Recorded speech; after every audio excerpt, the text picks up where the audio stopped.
नमस्कार दोस्तों, स्वागत है आपका हमारी आज की कहानी में जिसका शीर्षक है भिखारी या व्यापारी। एक था भिखारी। रेल सफर में भीख मांगने के दौरान एक सूट बूट पहने सेठ जी उसे दिखे तो उसने सोचा कि यह व्यक्ति बहुत अमीर लगता है। इसे भीख मांगने पर यह मुझे ज़रूर अच्छे पैसे देगा।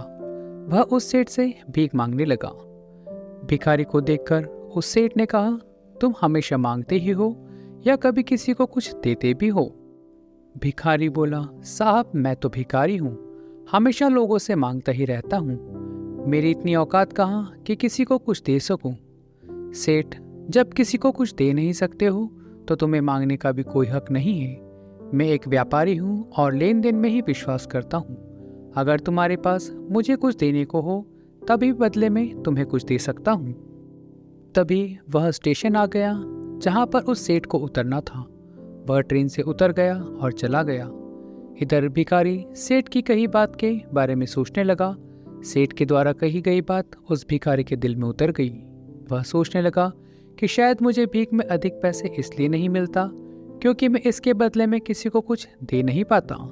लेकिन मैं तो भिखारी हूँ, किसी को कुछ देने लायक भी नहीं हूँ। लेकिन कब तक मैं लोगों को बिना कुछ दिए केवल मांगता ही रहूँगा? बहुत सोचने के बाद भिखारी ने निर्णय लिया कि जो भी व्यक्ति उसे भीख देगा तो उसके बदले में वह भी उस व्यक्ति को कुछ जरूर देगा।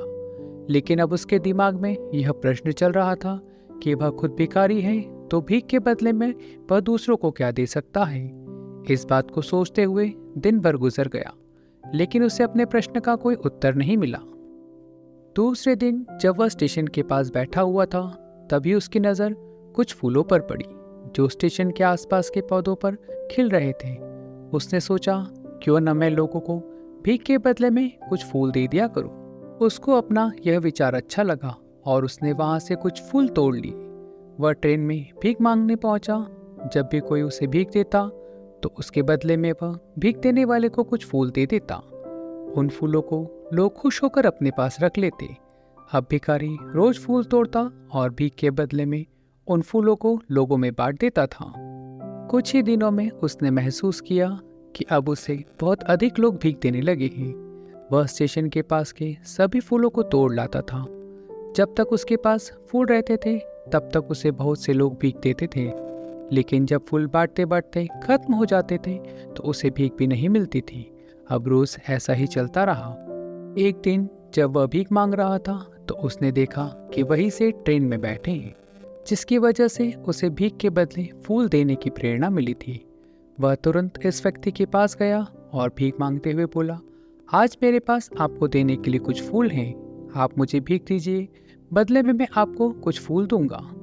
सेठ ने उसे भीख के रूप में कुछ पैसे दे दिए और भिखारी ने कुछ फूल उसे दे दिए। उस सेठ को यह बात बहुत अच्छी लगी। सेठ, वाह क्या बात है, आज तुम भी मेरी तरह एक व्यापारी बन गए हो।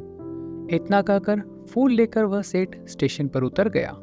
लेकिन उस सेठ द्वारा कही गई बात एक बार फिर उस भिखारी के दिल में उतर गई। वह बार बार उस सेठ के द्वारा कही गई बात के बारे में सोचने लगा और बहुत खुश होने लगा। उसकी आंखें अब चमकने लगी। उसे लगने लगा कि अब उसके हाथ सफलता की वह चाबी लग गई है जिसके द्वारा वह अपने जीवन को बदल सकता है। वह तुरंत ट्रेन से नीचे उतरा और उत्साहित होकर बहुत तेज आवाज में ऊपर आसमान की ओर देखकर बोला, मैं भिखारी नहीं हूँ, मैं तो एक व्यापारी हूँ। मैं भी उस सेठ जैसा बन सकता हूँ, मैं भी अमीर बन सकता हूँ। लोगों ने उसे देखा तो सोचा कि शायद यह भिखारी पागल हो गया है। अगले दिन से वह भिखारी उस स्टेशन पर फिर कभी नहीं दिखा। एक वर्ष के बाद इसी स्टेशन पे दो व्यक्ति सूट बूट पहने हुए यात्रा कर रहे थे। दोनों ने एक दूसरे को देखा तो उनमें से एक ने दूसरे को हाथ जोड़कर प्रणाम किया और कहा, क्या आपने मुझे पहचाना? सेठ, नहीं तो शायद हम लोग पहली बार मिल रहे हैं। पहला व्यक्ति, सेठ जी याद कीजिए, हम पहली बार नहीं बल्कि तीसरी बार मिल रहे हैं। सेठ, मुझे याद नहीं आ रहा, वैसे हम पहले 2 बार कब मिले थे? वह व्यक्ति मुस्कुराया और बोला, हम पहले भी 2 बार इसी ट्रेन में मिले थे। मैं वही भिखारी हूँ जिसको आपने पहली मुलाकात में बताया कि मुझे जीवन में क्या करना चाहिए और दूसरी मुलाकात में बताया कि मैं वास्तव में कौन हूँ। नतीजा यह निकला कि मैं आज एक फूलों का बहुत बड़ा व्यापारी हूँ और इसी व्यापार के काम से दूसरे शहर जा रहा हूँ। आपने मुझे पहली मुलाकात में प्रकृति का नियम बताया था, जिसके अनुसार हमें तभी कुछ मिलता है जब हम कुछ देते हैं। लेन देन का यह नियम वास्तव में काम करता है।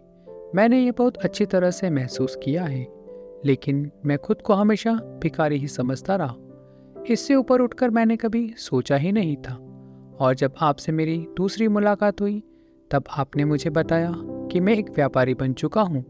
अब मैं समझ चुका था कि मैं वास्तव में एक भिखारी नहीं बल्कि एक व्यापारी बन चुका हूँ। समझ की ही तो बात है दोस्तों। भिखारी ने स्वयं को जब तक भिखारी समझा, वह भिखारी ही रहा।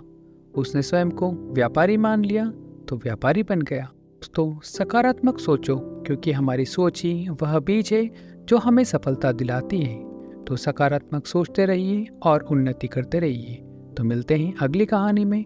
तब तक अपना और अपनों का ध्यान रखिएगा। जय हिंद, जय भारत।